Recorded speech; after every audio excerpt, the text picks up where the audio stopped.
گفتگو کا آغاز متنازع افغان فیملی لاء پر ایک سوال سے ہوا۔ اس قانون کے تحت افغان مرد عورتوں کو تعلیم اور اسپتال جانے سے روکنے کا اختیار رکھتے ہیں، جس پر سیکرٹری ہلری کلنٹن نے کہا کہ یہ قانون افغان عوام کی بڑی تعداد اور ان کی روایات کی ترجمانی نہیں کرتا، اور امید ظاہر کی کہ افغان رہنما اس قانون کو ختم کرنے کے لیے اقدامات کریں گے، کیونکہ یہ افغان عورتوں اور بچوں کے حق میں نہیں۔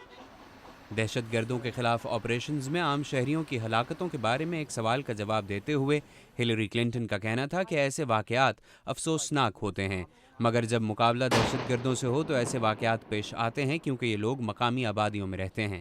مگر اب امریکہ افغان نیشنل آرمی کو ٹریننگ دے رہا ہے تاکہ وہ ان عناصر سے خود نمٹ سکے۔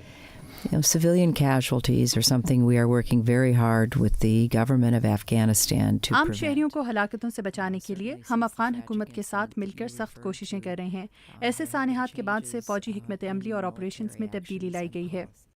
انٹرویو میں طالبان کے حامی حاجی حبیب نامی شخص کی طرف سے بھی ایک سوال شامل کیا گیا، جس میں مسلم دنیا کی اوباما انتظامیہ سے قائم امیدوں کا ذکر کرتے ہوئے حاجی حبیب نے کہا کہ افغانستان میں مزید فوج بھیجنے کا اعلان کر کے صدر اوباما نے ان امیدوں پر پانی پھیر دیا ہے۔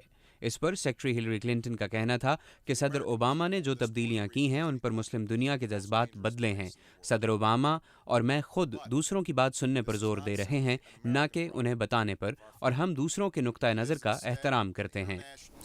What we wish to do in conjunction with the Afghan government and the Afghanistan National Army. ہماری خواہش یہ ہے کہ ہم افغان حکومت اور افغان نیشنل آرمی کے ساتھ مل کر لوگوں کو محفوظ ماحول فراہم کریں تاکہ ان کی زندگیاں اور کاروبار محفوظ رہ سکیں۔ مزید فوج اور سویلین ورکرز کو شامل کر کے ہم ان کاموں پر توجہ دے سکتے ہیں جن کے بارے میں ہمیں بتایا گیا ہے کہ وہ اہم ہیں، جیسے کہ زراعت۔ یہ امریکہ اور دوسرے ممالک کی جانب سے مستقبل میں افغانستان کا ساتھ نبھانے کی ضمانت دیتا ہے۔ Agriculture is a way for the United States and other countries to be committed to Afghanistan's future.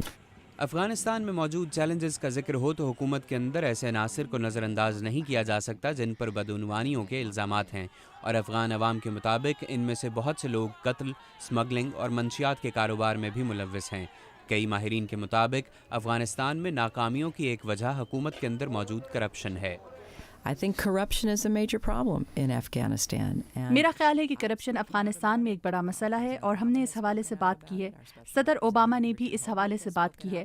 Afghanistan اور پاکستان کے لیے ہمارے خصوصی نمائندے رچرڈ ہالبروک نے بھی اس کے حوالے سے بات کی ہے، اور ہم کرپشن کو ختم کرنے کے لیے وہ سب کچھ کریں گے جو کیا جا سکتا ہے۔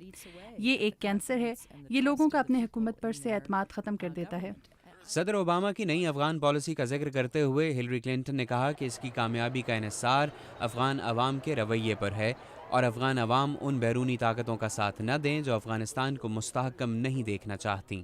ہلری کلنٹن کا کہنا تھا کہ افغانستان میں مزید فوج بھیجنے کا ایک اور مقصد پرامن انتخابات کا انعقاد ہے تاکہ افغان باشندے آزادانہ اور شفاف طریقے سے اپنے ووٹ کا حق استعمال کر سکیں۔